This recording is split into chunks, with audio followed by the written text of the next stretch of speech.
This isn't just any Toyota Supra, this is a 1993 Toyota Supra that was forgotten, abused, and left for dead. But while most people saw junk, I saw potential.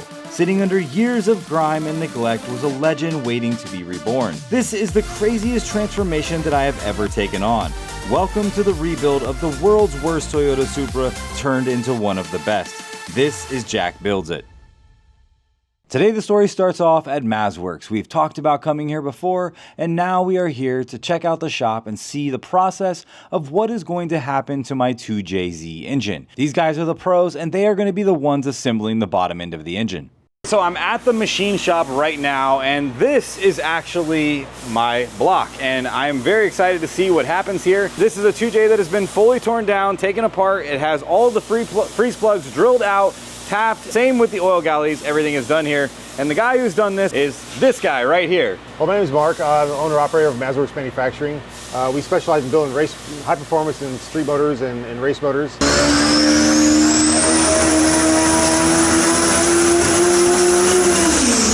Our big three is SR20s, 2Js, and RBs. And what we do is we take complete engines and we break them down, like you see here, and we run them through the process. We do all the machining and all the building here, and we try to provide the customer with a good quality finished product. How about we walk through the shop and you give me the start to finish of what's going to happen, starting with my block right over here. Yeah, so this is a good example. So it came in, and the first thing we did is we evaluated it. We tested the deck for cracks. From there, we'll go ahead and deplug it. We'll take all the oil galley balls out. There's usually some ball bearings in here. We'll take the freeze plugs out and just do a quick look over of of any issues that might be in there. And then once it's at this process, we'll blast it. So we start with a fresh, raw, cast iron looking block. This is a good example right here of a freshly blasted block. This one's actually went through the process of getting the threaded freeze plugs. It actually went through surfacing. So the next step on this one is going to get cleaned again and evaluated, and it's going to go in the engine room and it's going to get prepped for honing. When we machine for the threaded freeze plugs, this is where it actually comes to get all that machine work done. And we'll convert the block. It came to us as a GE block, so we'll do the machining to convert it to a GTE. And you can see this block hasn't gone through the full process yet of the threaded freeze plugs, so these are still blanked. We're going to go through this and machine it. As you can see, these are still blanked over. So we'll go through and machine for the turbo oil feeds. We'll machine for the oil squirters and basically convert the block to a twin turbo GTE block. So the next process is we'll get the torque plate on it. We'll get the main caps on it. We'll line bore the block, line hone it, then hone the cylinders. Like he said, we treat it like a production line. So each process is done by a different person. So it increases the possibility of catching something that might be broken or damaged or something. So everyone puts eyes on this block. This block will probably get touched by 5 people by the time it's completed. So everybody does like basically a QC check when it's going through their station. Yeah, and I have a dedicated QC guy. So once all the work is done and the block consists of someone to clean, it'll once again come back in here, get reassembled, torque plate on it, main caps, and double check the measurements. So if we're assembling it or if the customer's assembling it, we know it's within factory specifications. Yeah, so when all the machine work's done, it gets washed and cleaned, it comes back in here. I got my QC guy will put the torque plate back on it, put the main caps back on it, and actually verify the measurements that they're in tolerance. If not, we can easily go back there and touch it up. But once that's done, he'll paint the block and he'll install all the necessary plugs that we have and bag it up. And whether we finish the assembly of the short block here or we send it to a customer, this is kind of what you get. All right, so in this box is something very special. Now, the lower control arms on the Supra are not serviceable when you have to replace a ball joint. The only thing you can replace on the factory arms is the actual bushings. That's a problem because this car is going to make some serious power, 1,000 horsepower. And I definitely want to make sure that I can replace the parts on this car, especially with something that was more serviceable, but also made to be on race cars, because essentially this is a race car and I need good parts. So, thanks to the guys over at Agile Performance, they have come up with a solution to my problem. Was that dramatic enough? I don't know why I did it that way. Anyway, as you can see here, we have a brand new lower control arm, and this is a stout boy right here. fully TIG welded. The welds look really good. I am super excited about using this because this guy right here uses the Mark III Supra lower ball joint. Now, this ball joint right here is replaceable and you can still buy them from Toyota. So that's enough talking like I always say. Let's install these on the car and see how good they look. Unfortunately, I don't have the ball joints, so I can't put it on the ground just yet. I got those on order from Toyota and I gotta go pick them up at my local Toyota. So anyway, let's put them on the car. Not only are the ball joints serviceable, but so are the bushings. These are the exact same bushings that I bought for the factory lower control arms. I'm super grateful that I was able to find these because now I can have a control arm that is fully serviceable as well as a high quality part. It's kind of crazy to think that the OEM control arm costs $1,100 shipped and these only cost me $800. So I actually saved money on a part that I can keep using. Now I slide the control arm into place and I secure it with our zinc coated bolts.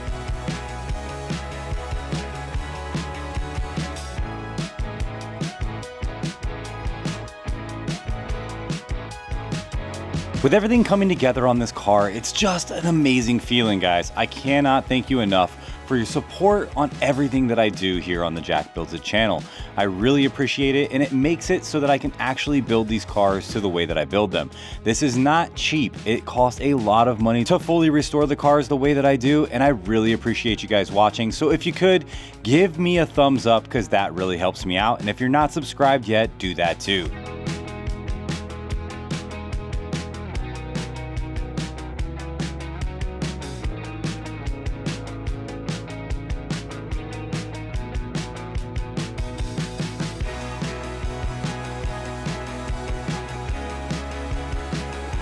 Now, even though I'm waiting on a few parts, there's still a few things that I can button up on the rear of the car, like the rear tow hook.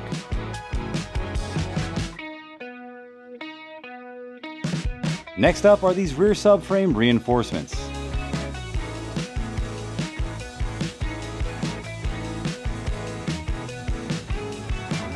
I'm not sure exactly what this shield is for, but I'm putting it back into place so that it looks just like it did from the factory.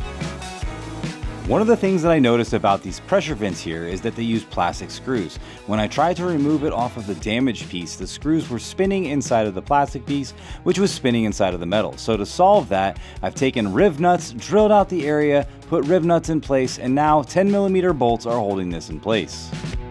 All right, well, we have brand new wheel bearings for our knuckles here, and these came pre-greased, but I did pack a little bit more in there because I just wanted to make sure that this thing is nice and greased up because we are going to be making 1,000 horsepower. Now let's get these pressed in. Now I picked up this ball joint press-in kit here, and I think it's gonna work perfectly for me over here on the actual big press. Set this guy in here like that and press that thing down.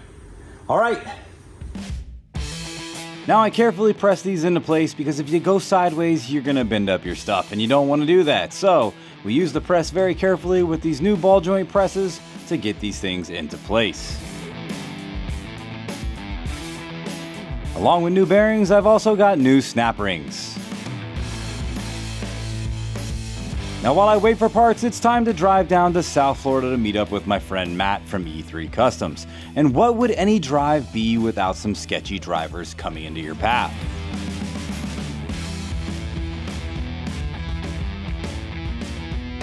I want to give a shout out to several people. First of all, Matt from E3 Customs for being an awesome guy. He gets to work on some of the nicest cars possible, and he chooses to help me every year with my SEMA builds. He transformed the Evo into an amazing car. There was no time to waste when I got there, so I got started right away scuffing down all of the panels. We were using the paper that was sponsored by EASTWOOD. If you guys want to get some stuff from EASTWOOD, check out the link in the description below and save yourself some money on some high quality stuff. Also, I want to give a huge thanks to the guys over at Hydes Leathers. They are car guys just like us and want to see the best possible outcome on every car that we build. They've sponsored this build with some leather, and wait till you guys see how good this stuff looks. They give us the Tier 1, which is the best of the best leather. I had to travel really far to get these parts, and they were really hard to find. Now, some of these interior trim panels were damaged and cracked, so I used hot staples, which basically puts a staple between the two cracks and bonds it together like a stitch.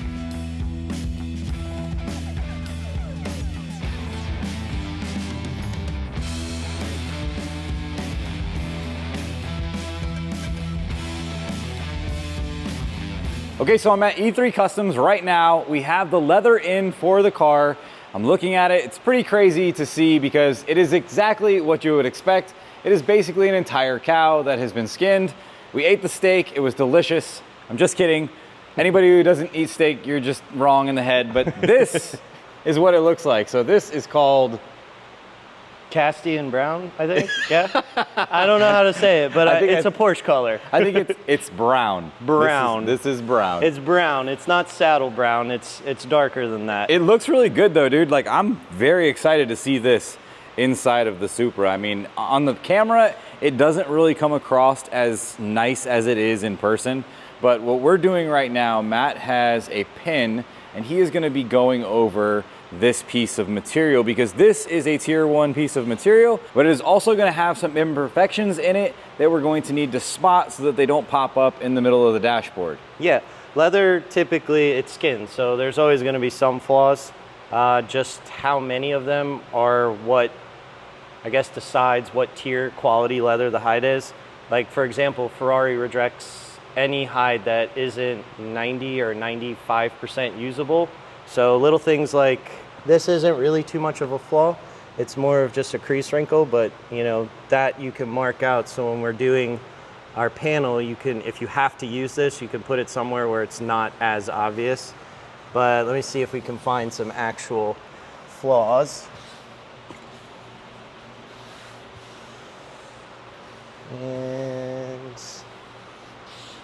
this would be why it would be considered tier 1. Like, these are wrinkles. Some of them are just from the way it's been folded. Looks kind of like it would be like the neck of the cow. Yeah, so if you envision it, this would be like the head area.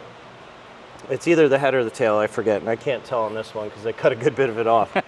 But that's the spine running all the way down the back. And typically your best cut of leather is right around the belly on this side. And because they're cows and whatnot, you know, some of them are free range, some of them are grown in fenced areas, so you'll get scars, which are sometimes they're barbed wire fence, sometimes it can even be mosquito bites or bug bites, and they end up being flaws. Like this one, this hide is actually pretty good. We should have picked one that had something on it. Because this isn't really much of a concern, these little bit of wrinkles, but I was even looking over there and there's really not much. But they also typically cut them out when they're really bad. But I can't even find anything to show you. Well, that's a good thing. Yeah. Because these are not cheap. No, they're not cheap. But thankfully, we did get supported by Hydes. So Hydes is the guys who get these hides together. They get them dyed somewhere and they send them out to us. Well, we still have 3 more coming to us, I think. Yeah, that's 3. So these are all 4. The 3, 4. Yeah, these are all the full thickness leather. This is pretty much what we're going to use for most of the car. Some of the pieces that interlock a little bit tighter, you want split hide, which we don't have yet. Otherwise, I would show you how thin it is. But it's essentially basically just a tiny layer. It's the top layer of skin. Okay, so you can much more malleable. Yeah, you can wrap it around things to where the edge difference isn't enough to really interfere with like things locking in. So, like for example, the steering wheel cluster. What is it, column cover? Yeah, column cover. They clip together and you can sand away a little bit to make clearances for the leather, but you still just want to use something really thin to make it actually fit nicely together. Yeah. So once again, you're just trying to, we were looking at the leather a little bit earlier and I saw some, but I'm not seeing any now. I think on the very first one that they put on the roll, I wonder if they did it. Yeah. Oh, yeah, here we go. So this one was, and this is right on the spine, and it's hard to see because I actually marked it, but those are bites. Those are little tiny bites that are in there. There's a little one there too. Yeah, and there's a ton of these little guys, and if I don't mark them out like this, it's almost guaranteed that I'm going to put it dead center in the middle of your headrest. So everybody, when you get a car done by E3 Customs, and Matt does kidding. There is a chance that there's going to be, a little scar. No, this is really nice, and I'm really grateful that Hydes decided to support us, and you guys want to check them out. I'm going to put a link for them in the description, but this is premium leather, and this is going to make the Supra look absolutely amazing. I think what we're going to do is we're going to go through this a little bit more. We're gonna find a few more of the imperfections, that way we don't have any issues with that later. But then he trusts me enough to let me wrap some panels, so I'm gonna try. Yeah, it's not my car. All right, let's do that. The shape of the leather is gonna be, and I kind of want to make sure that we use enough, so there's going to be a decent bit of waste, but it's better to have waste than not enough. And that will be the piece for this guy, and you're going to cut this out. So I'm going to cut it. You're going to cut it. All right, well, I'll video it and you can cut it. I mean, some people trust me with sharp things, not everybody. Yeah. These are your scissors. What's these are the boy scissors? Yes, those are the ones you're in charge with, as the little tiny guys. That's what you need. You can't handle the big guys. That's messed up. Nah, I'm just joking. You don't want to use those. Limited surface area, so try not to cut the hides underneath of it. So basically what you're saying is make sure I jab downward. Just make sure you don't grab another layer of the leather underneath of it. I mean, I guess it's okay because they're upside down and you need a mirror for the other side. So, and you don't have to be precise. I just want you to feel what that feels like. That is cool. That's like it doesn't feel like anything I've ever done before, especially because metal is, you know, very forgiving, and you can manipulate the crap out of that stuff, but this is, it's weird. Yes, and those scissors, they're probably about 60% dull. Really? So if once, I need to sharpen them. When they're new, it just glides through, and it's a very strange feeling. It's not like cutting paper or anything like that. Yeah. It's soft almost. Yes. Makes no noise really. Like you get like a little bit of a feeling of like... Wait, were you just cutting with your left hand? Yeah. When I'm cutting it feels like I'm cutting across like almost like I'm like doing surgery on something. Exactly. It's best just not to think about it. Yeah. I feel so awkward though. I bet you do, because it's kind of weird, you know, positioning the hide, I could have made it in a better spot for you to actually cut it. No, this is okay. Because I'm like... You want to see, I'll show you real quick. Let's see what a pro looks like when he cuts this. Yeah. I mean, personally, you didn't even need to follow that line. You just needed to stay outside of it. Okay. So it doesn't even have to be remotely close. And I just did exactly what I told you not to do. I caught it though. That's not now, bad. if I use the little scissors, I can just glide. See, look, I nicked it. Can't believe it, dude. I know. I literally told you not to do it. That's 30 cents off at least. I'm going to put that somewhere that you're not going to know. That'd be kind of hilarious. And I'm going to laugh about it and know it's in the car. It's going to end up right in the center of the dash. Yeah. No, it'll be like on the inside of the glove box, and I'll be the only one that knows, and I'll be like, I got him.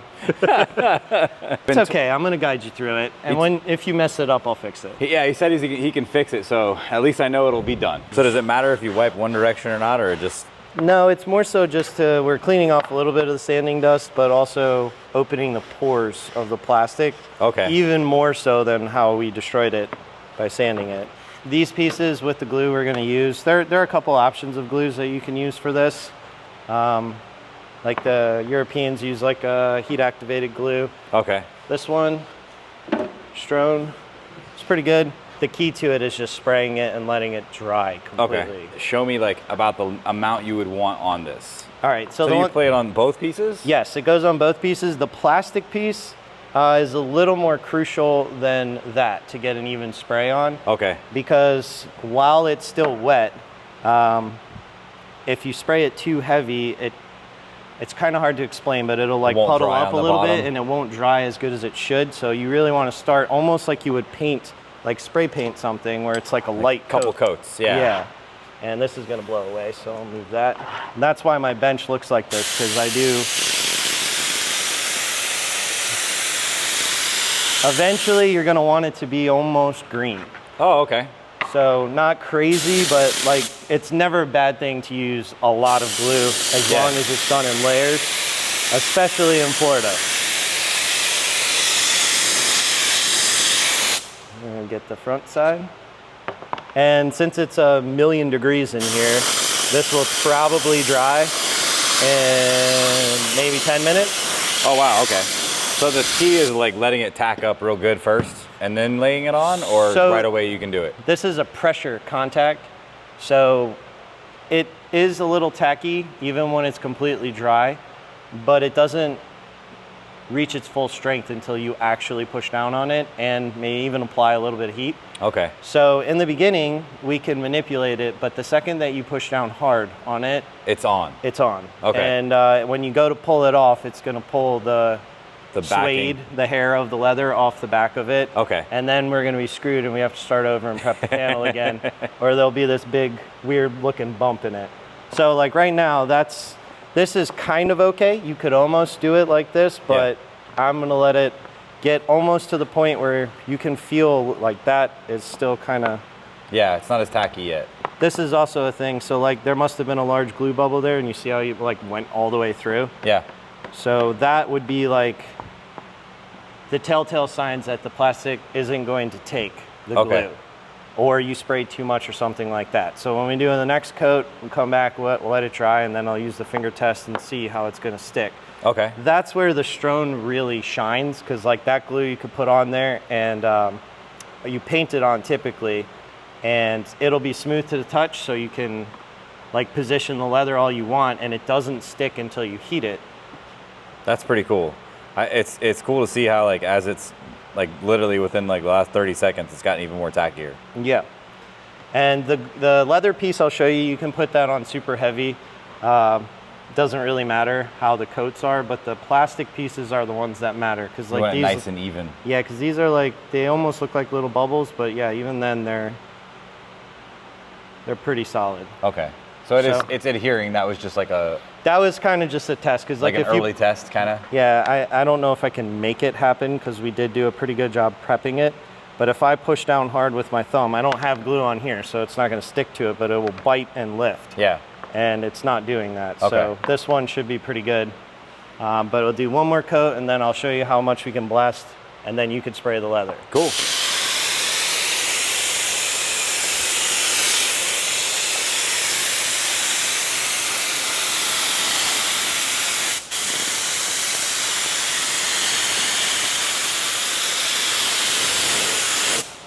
And unlike painting, you don't really want a fan. It's more just really, really light. The fan, you're just spraying the glue all over everything else and wasting it, so there's no point. You just keep more of a directed stream and just try and be careful about it. But this is where it gets fun, because this likes to move around on you when you're spraying. So you gotta hold it, kind of? Yeah, but here, I'll show you like how you don't really, like I said, you can't really screw this up. But you see how it's gonna get wet looking and then almost white? Yeah. That's about where you want it, because like you can do it back here. That's not enough glue. It has glue on it, but we're gonna get it so that all the hair mashes down on the plastic piece. Okay. So there you go. And you can, I'll move this so you can have a little bit better. Leather's probably gonna fly up on you when you get close to the edge.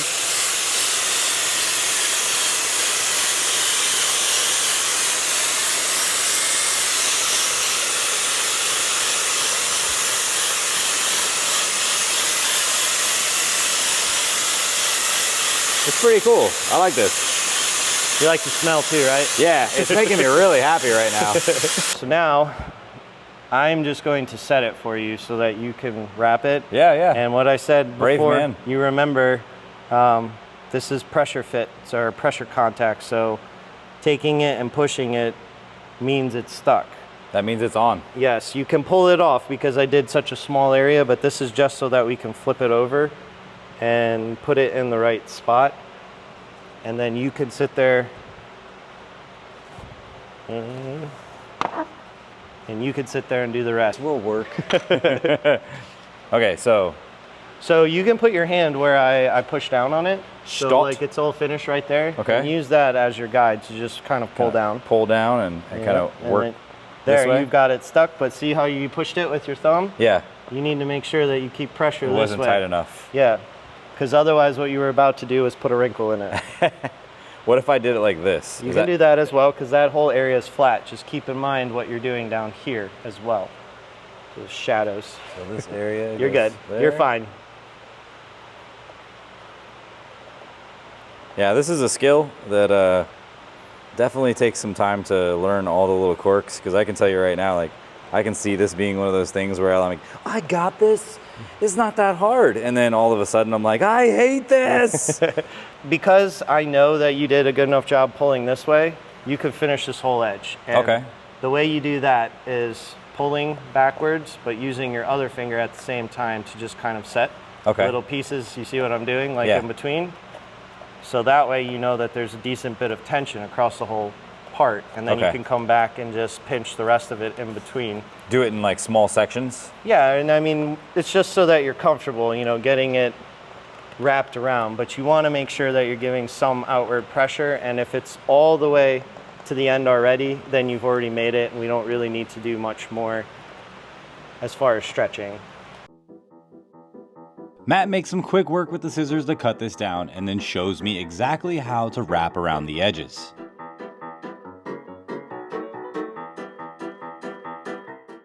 So now remember what I told you about the bone tool? When you mash this down, this won't mar up the leather. I mean, sure, if you use it as a knife, you can ruin it. Yeah. But this is helping to completely press the leather and all the hairs down into the plastic so that it is stuck. Oh yeah. And that really smooths it out. Yep. Light. Yeah, you can really see how much smoother that is now. And it wasn't like it was rough before, but it that whole top piece now has nice smoothness to it. Yep. Whereas it was kind of similar to this edge right here, where it wasn't as up because this is a this flat spot, but it looked a little more like that. And that's just like detail-oriented stuff. This isn't necessarily a must-do step, but it does make the overall product look better at the end. Putting together this interior and doing all of the stuff together with Matt has been a really cool thing to see. I have never done anything like this, so it is actually very interesting and fun to do. Once we do a few more things, Matt here clips the sides, shows me exactly how to roll these edges over and get these things perfectly laid out. This was a really fun experience, and once again, I have to thank Matt for his hospitality and having me down here at the shop. He took his weekend to basically spend some time and hang out with his boy. So I really appreciate you, brother, and every time we build a car together, they just keep getting better.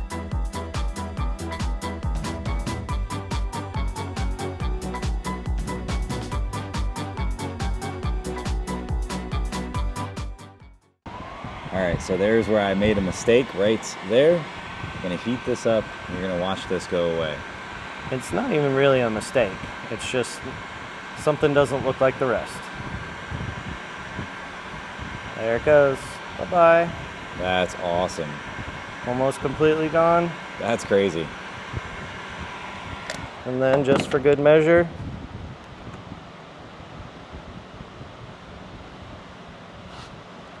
that's cool. Perfect. you got a little tiny bit, but it's almost completely gone. That's not bad though. There was a wrinkle, now it's nice and smooth. And that's being JackBuildsIt level, you know, OCD. That's your equivalent of your zinc-plated bolts. Exactly. What did I put on the bottom? Zinc-plated bolts. On your 1,000 horsepower Supra. Guys, I have to say, I really love this guy. He is such a good person. Matt from E3 Customs, give him a shout out in the comments. Just tell him thank you for always helping your boy out, because without Matt, my cars would never be to the level that they are at. There's a lot of YouTube builds out there that are absolutely amazing and built really well, but the interior is what sets them apart. And without people like Matt, none of this would be possible. And you guys as well. Thank you so much for your support in the comments always. Thank you for pushing me to do my absolute best. I love doing this and I'm super grateful. This is amazing. Thank you guys.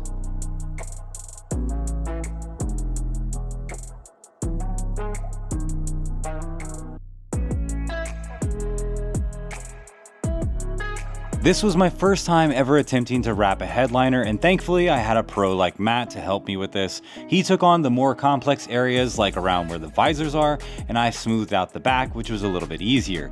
This was awesome to do, and I had such a great time hanging out with my friend, getting this car ready for the next level.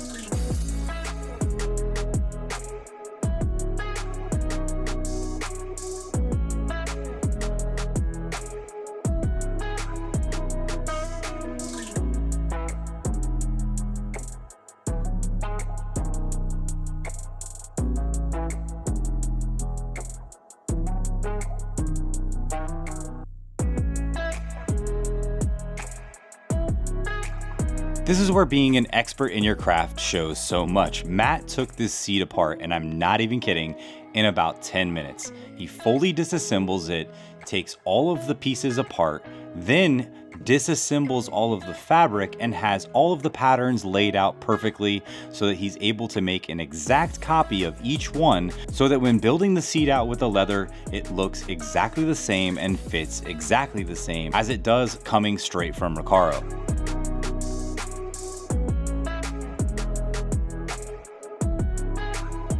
Here, Matt marks the panels so that he knows exactly the place and the time they go in when putting the seat back together.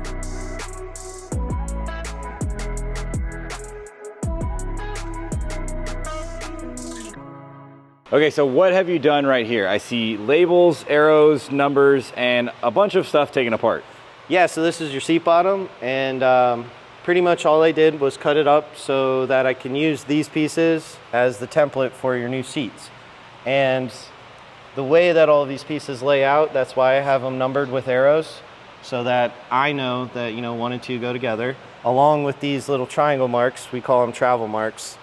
Everything lines up, so when we're sewing it together, it just makes it a little bit easier to figure out orientation and how everything should end. Okay, so I know what you mean, but show me up close. What do you mean by orientation and travel marks? So these little notches, these are factory travel marks. Okay. Recaro did this, but a lot of manufacturers use the same style thing. And what it means is when I start sewing, like say I'm on this edge, I need to make sure that those do that.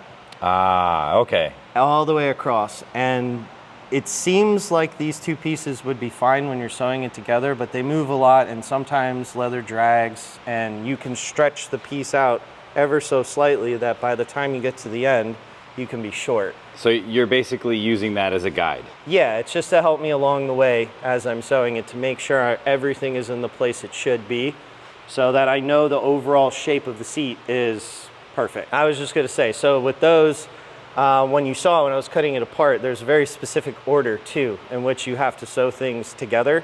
So like you can't just grab all of these pieces and just willy-nilly sew them together.